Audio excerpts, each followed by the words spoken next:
Good evening. Welcome to PoliticIt Podcast. Tonight we have Christina Boggess with us, and we've got our new studio. Thanks for coming. Things change, right? Mm-hmm. So it's beautiful, sir. So you're a member of the state school board. I am. Why don't you tell us a little bit about you and what motivated you to get involved like this? It's a big job. It is a big job, and I think people don't understand that it is a job that it's almost two full-time jobs by the time you work during the day, and then you engage in that civic responsibility in the evenings and throughout the month. I think it goes clear back to, as a young girl, it's not a secret, but it's not something I often talk about. I was born into foster care. I was in the foster system for 11 years.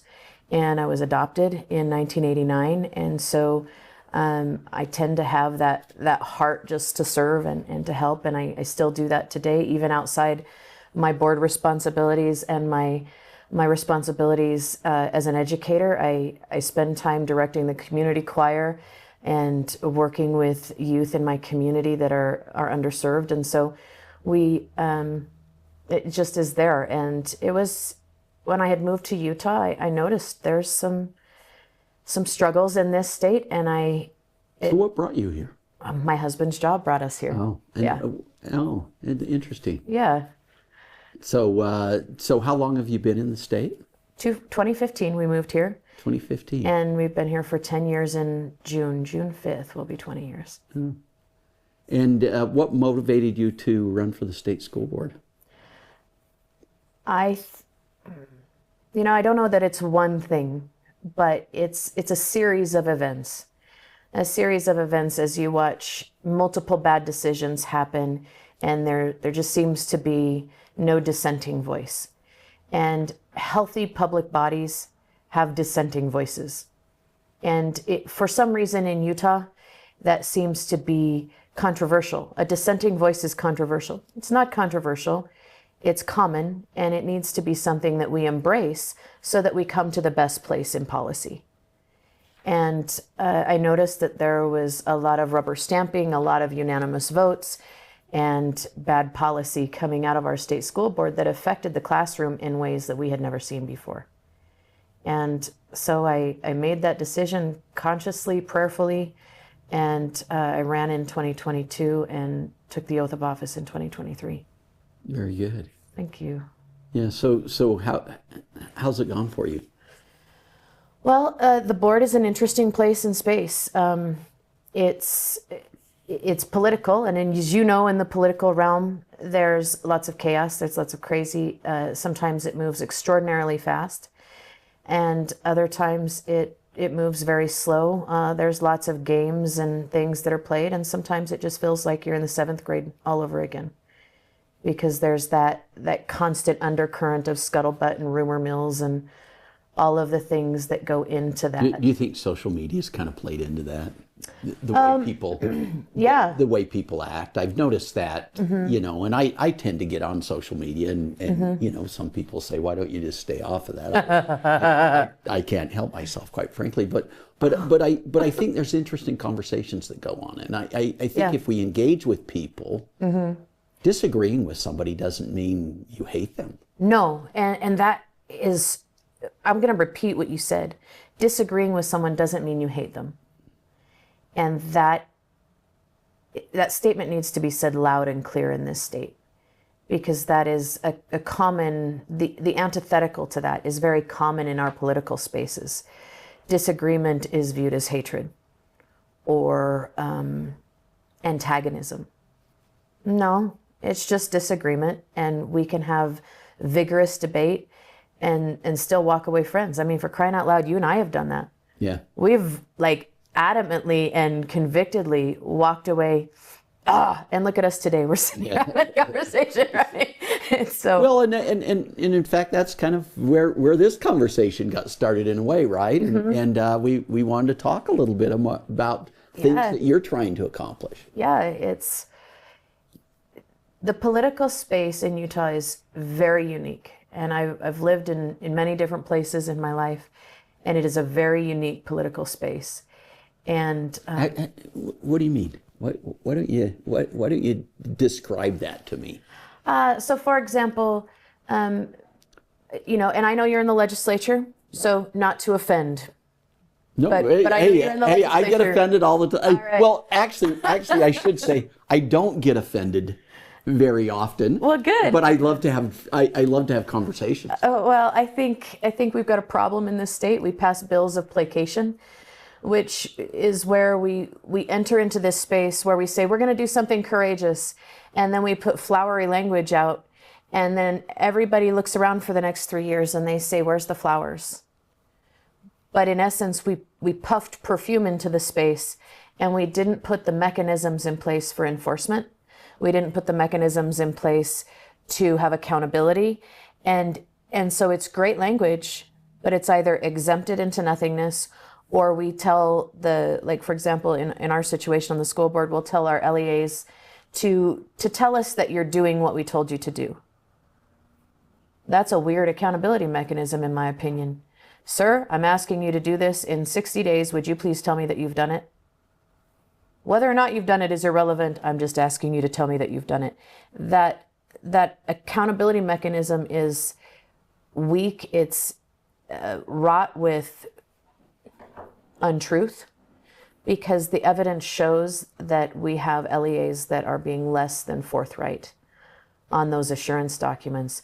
And we need to put systems in place that are discerning, that entertain all elements of public policy, that fight for truth in liberty and in equality, but that also have an accountability mechanism attached so that we can hold people accountable when nefarious players do engage in that law breaking. On the other side, you see, you talk about social media. Right. You see the nefarious players, and they call it malicious compliance. Libs of TikTok picked up a malicious compliance video of a teacher in Salt Lake City who put out a malicious compliance video. And now we have Utah teachers training other Utah teachers how to be maliciously compliant to get around the code that the legislature takes on. They take on heavy topics, heavy debates. They go up there, they duke it out, and they come away with public policy, and then the subversion of that policy. And then we actually have a policy at the Utah State Board of Education that at its logical conclusion allows our teachers to be trained in subverting the law. And that is deeply concerning to me as a policymaker, but also I think to public ed at large, and to the parents in this state that have cried out to the legislature, to me as a board member, to their representatives. They've cried out for someone to listen, and then they don't see action that indicates that they are heard. Hey, we're going to take a break. I want to come back to that because I think that's an important point. Okay, thank you, sir. Tired of media bias? Frustrated by political noise? PoliticIt.com cuts through the clutter, giving you real facts, clear analysis, and unbiased insight on the issues that matter most. Stay informed, stay empowered. Whether it's elections, policy changes, or breaking news, we've got you covered. No spin, no agendas, just truth you can trust. Visit PoliticIt.com today, because informed citizens shape the future. PoliticIt.com, where politics meets clarity. Welcome back to PoliticIt. We've got Christina Boggess with us. Christina is on the state school board. And we, right before the break, we started talking about this subversion of the rules. I want to get back to talking about that because, and you're talking about a resolution that you have on DEI, right? Why don't you explain a little bit about what your goal is with that and what you're trying to do?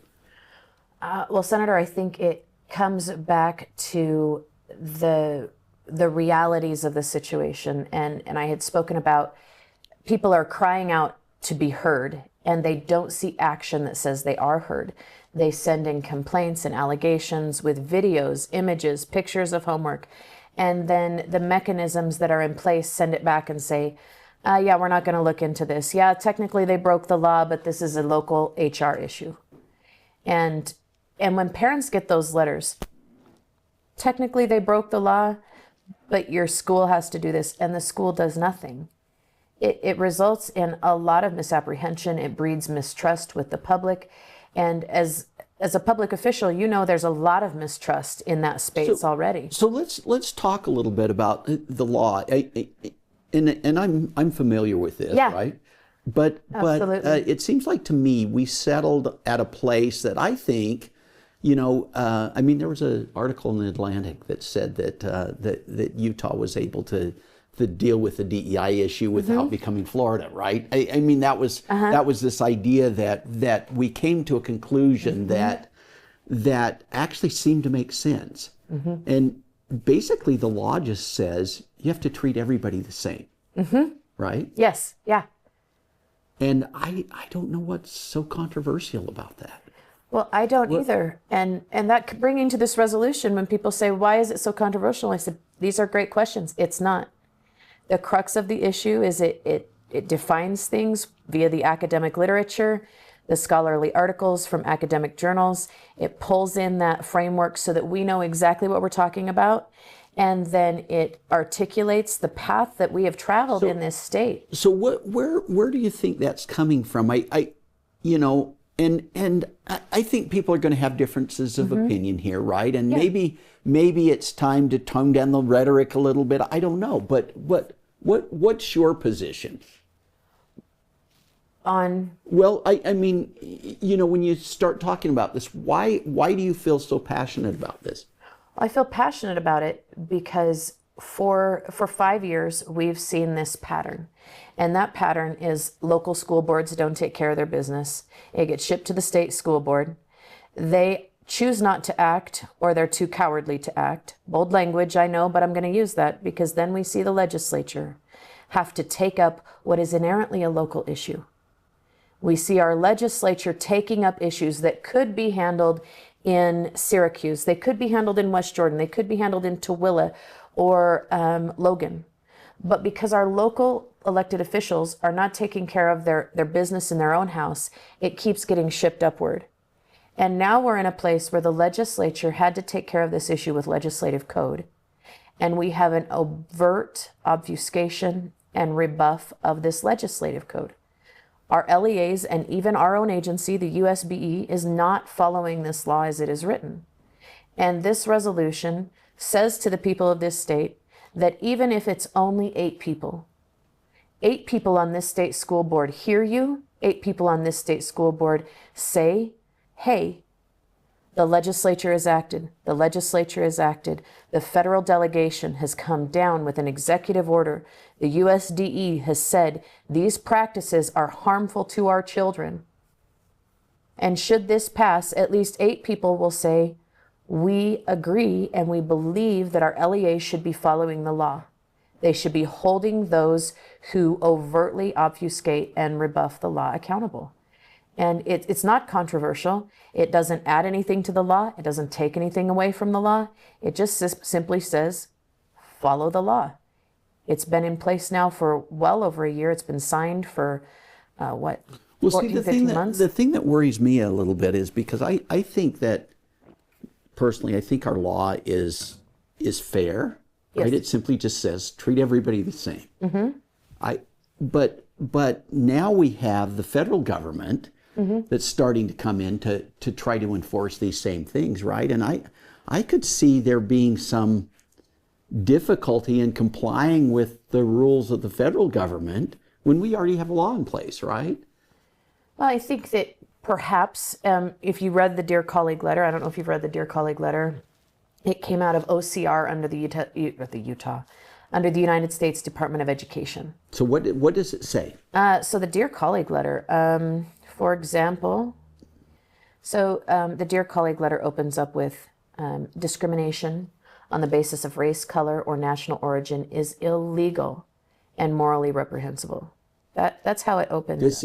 Where is this coming from? This is coming from the Office for Civil Rights under the United States Department of Education. Letterhead says the acting assistant secretary. And it was delivered on February 14th of this current year. It goes on to say, that they are going to reiterate existing legal requirements under the Title VI of the Civil Rights Act of 1964 and the Equal Protection Clause of the United States Constitution.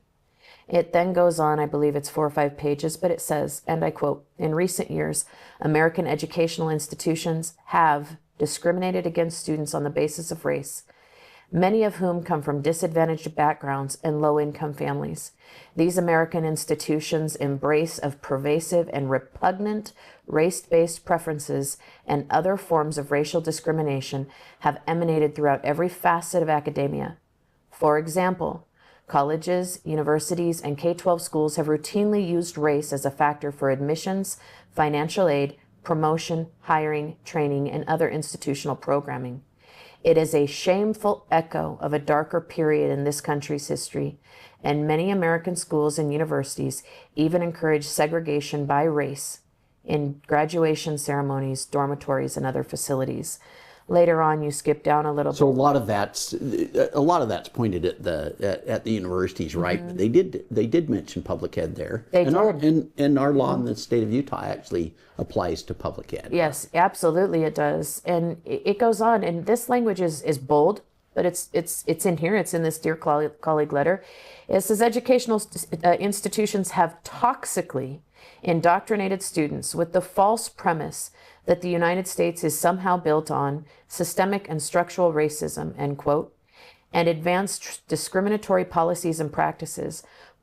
Proponents of these discriminatory practices have attempted to further justify them, particularly during the last 4 years under the banner of radical diversity, equity, and inclusion, smuggling racial stereotypes and explicit race consciousness into everyday training, programming, curriculum, and discipline.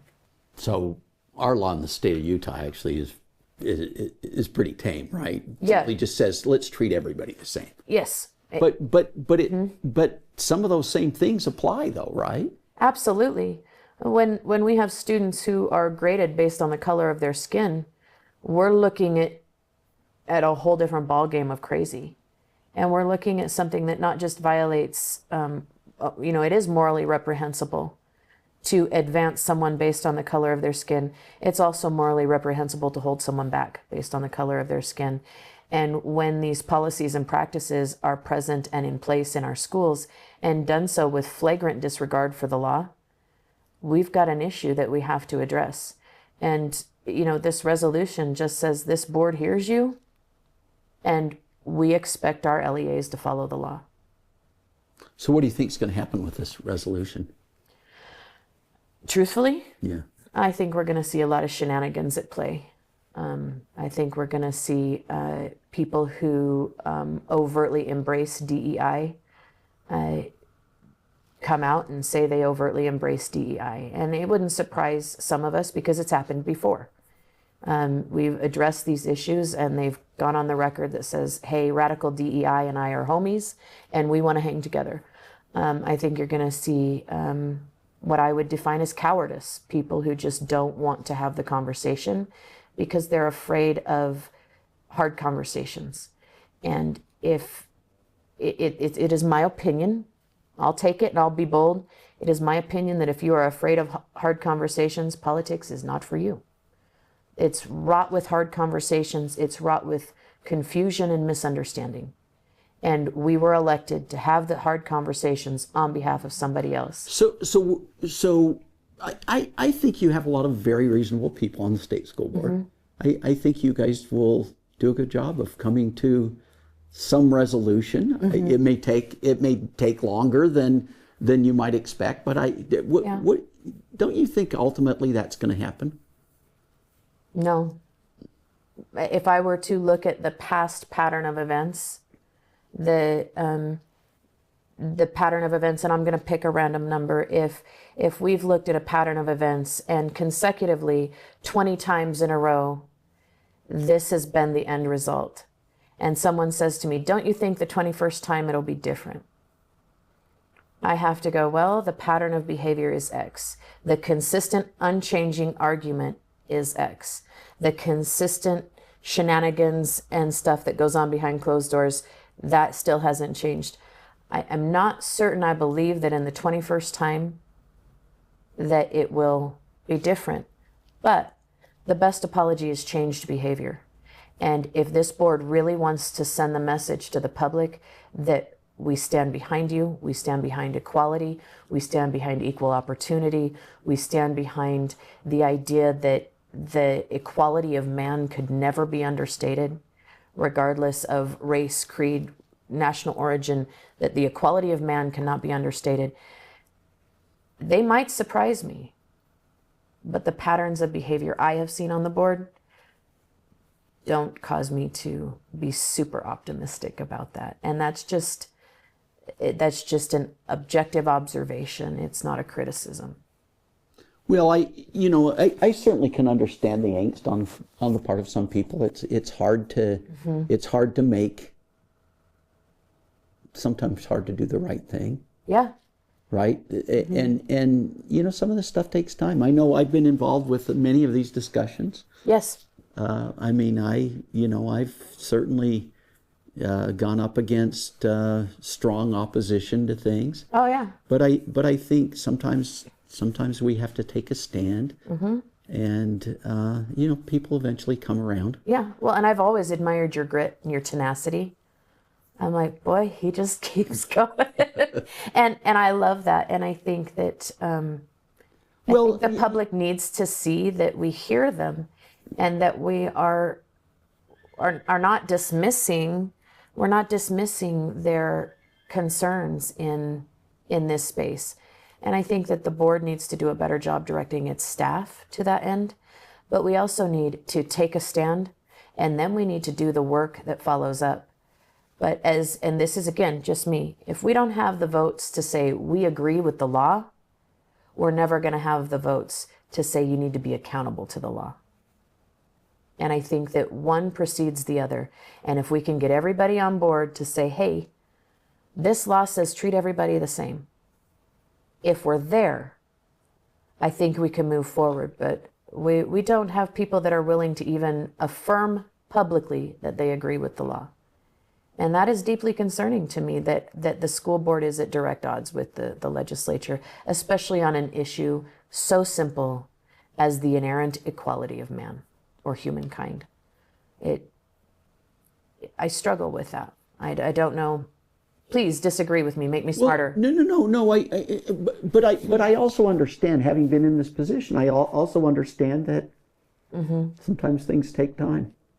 Yeah. To get people to come along, right? I started, people ask me, well, why did you take on these divisive political issues? And I'm like, because they're fundamental.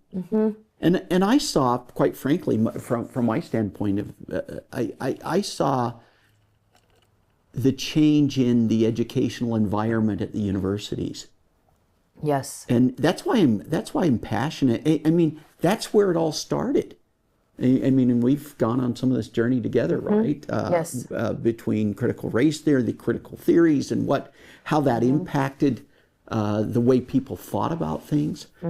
But in the back of my mind has always been getting to the point where we go back to fundamentals of what made our country in the first place, right? Well, absolutely. And that's why this higher ed bill is so important to me, going back to classic liberal education, because I think we have to be in a space where we can have these debates.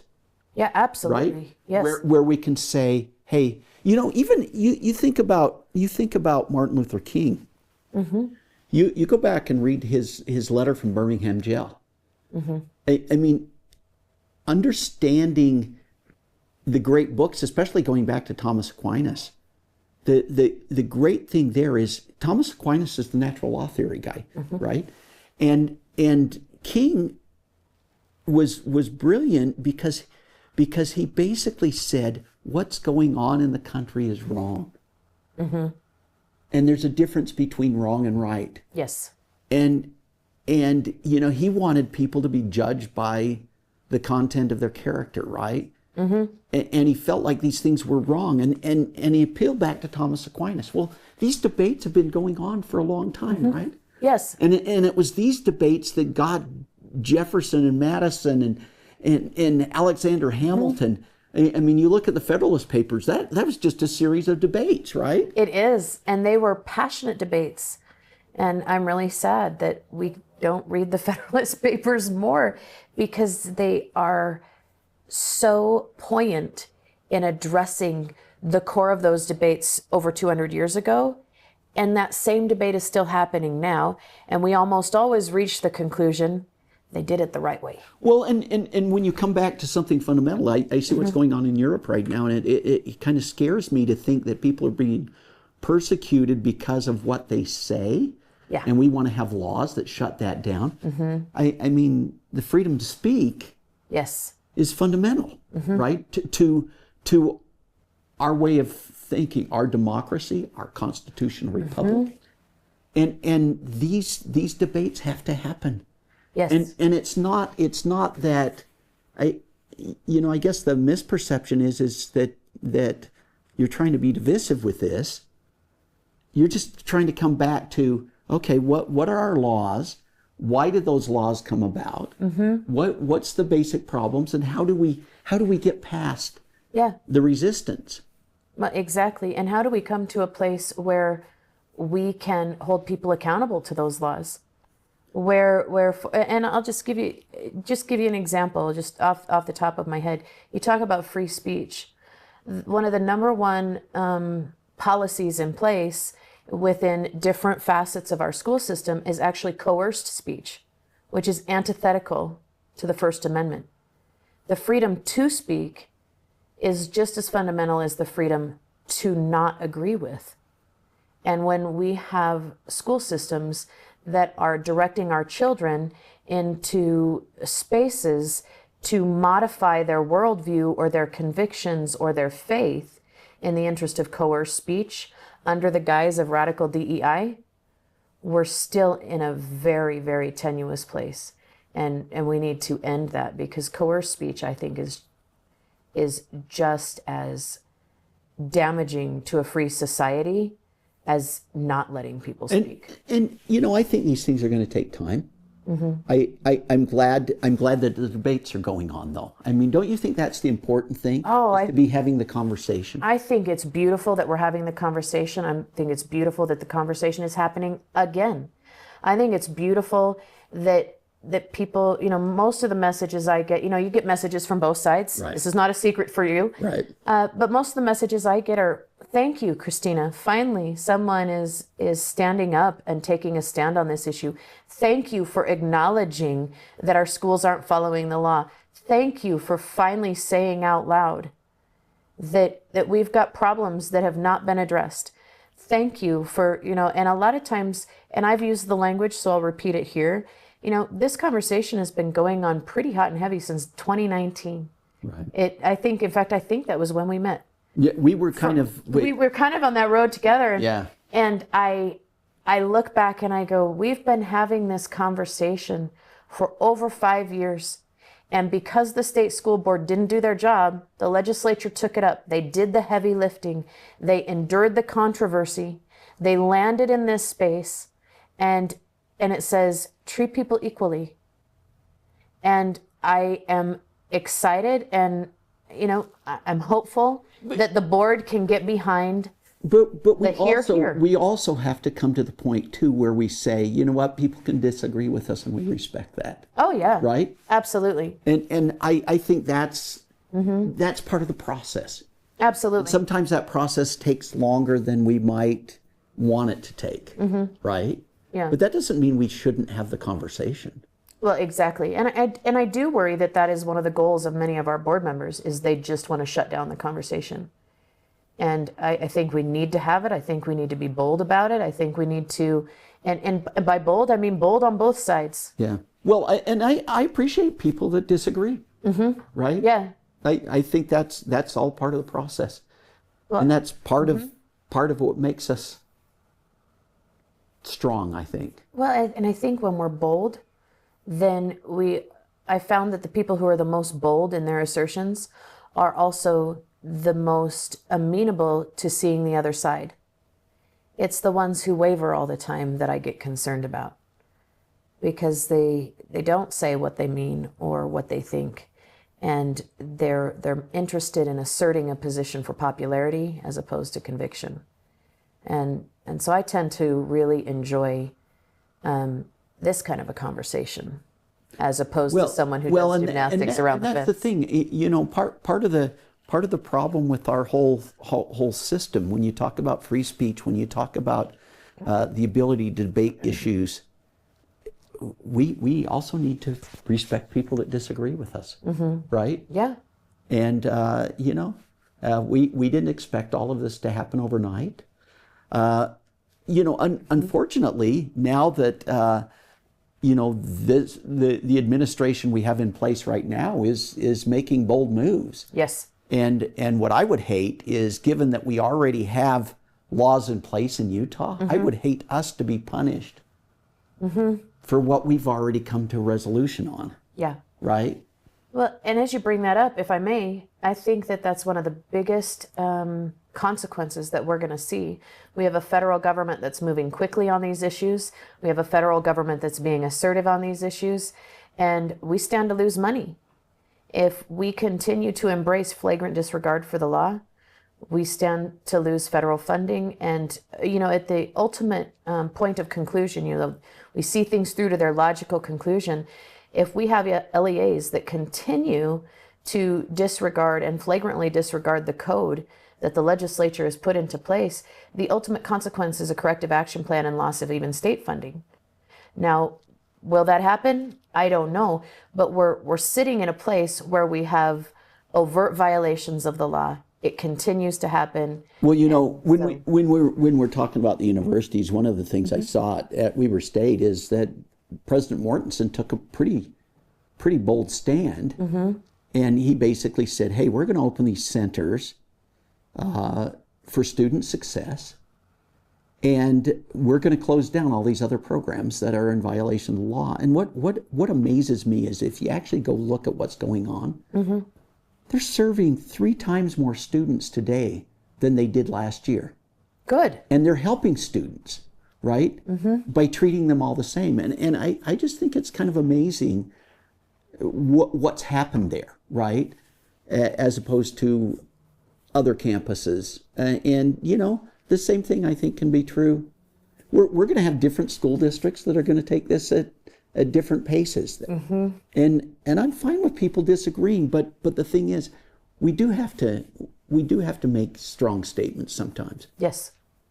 And I think we need to make statements for our constituents and for ourselves. Where do I stand on this issue? What is the core principle behind it? And we don't waver. And, I sit by someone on the state board, and every month he says, "You are nothing but consistent." And I say, "Thank you, sir," because that may aggravate some people. But the fundamental principle is X. This is what I told the people I would represent. If I were elected, this is how I would behave. And I do believe I have been consistent in what I said I was going to do. And I have hard conversations. As you know, you get many phone calls. And I've talked to 50 constituents yesterday, 10 or 12 today. You just keep moving that ball forward. And after those conversations, not everybody agrees with me. But when I say things like, "Do you believe that this situation is appropriate in our schools?" They say, "Well, absolutely not." Okay, so then we agree that what's happening is not okay, and that we're not treating students equal under the law, and that is fundamental to our core belief in America. So with that, then we agree that something needs done, even if maybe you don't like the words chosen. Fine, I can go with that. What's a solution? What are some different words that you would like to see? And that, I think, is where people struggle. They like to scream and yell, but they don't like to offer a solution. And I'm always interested in, what would you rather it say? But I often am met with a dead stare when I say, what would you rather it say? Yeah. And so hopefully we can come to something. It's my personal conviction that 5 years is long enough to wait for a firm stand that says, hey, we're behind these issues and we don't want to lose federal funding. Nobody wants to put anybody on a cap. And if you've never walked through that process, it's rigorous. It's hard on our staff. It's hard on the board. Nobody wants to do that. We really want to see our LEAs rise to embrace the inherent equality of humanity. Yeah. Well, I appreciate you coming in. Well, thank We're you, out of sir. time. Well, I appreciate you letting me Yeah. speak. I appreciate the debate. Yeah. Well done, Thank Senator. you. Well done. Thank you. Thank you. We'll see you guys next week.